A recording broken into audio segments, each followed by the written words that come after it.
In the previous video, I talked about what makes a game great: the aesthetics, the mechanics, and the narrative. However, there is a fourth element whenever a game includes any kind of PvP. That is, counterplay.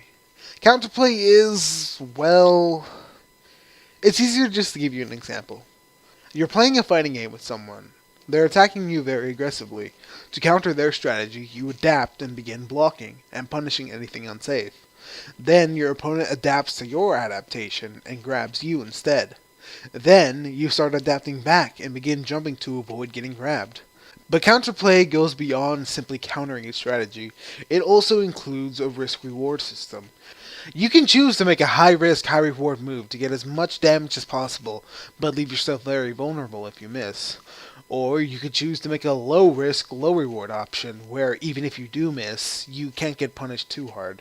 But what can make a game really exciting is when you add high-risk, high-reward defensive options as well. Let's just say you have a very strong read on your opponent. They are like an open book to you. You know the exact timing of their next attack, so instead of blocking, you go for something much riskier: a parry. If you miss, you look like a complete fool for dropping your guard in such an obvious moment. But if you land the parry, you can punish even the safest of moves. This is counterplay. Not only a counter strategy, but counters for those counters, and counters on top of those, with different risks and rewards for every option, and it's up to the player to weigh those risks and rewards, and create their own unique playstyle. Counterplay makes every situation a mind game with your opponent. Are they dumb enough to make the same move 3 times in a row? Or is this just a bait? I know that they like to do this here, so I'm going to take a risk here and only cover that one option to maximize my damage.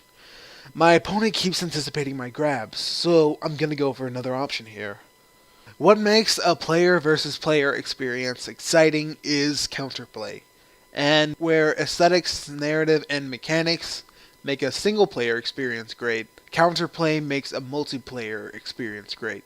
Thank you for your time.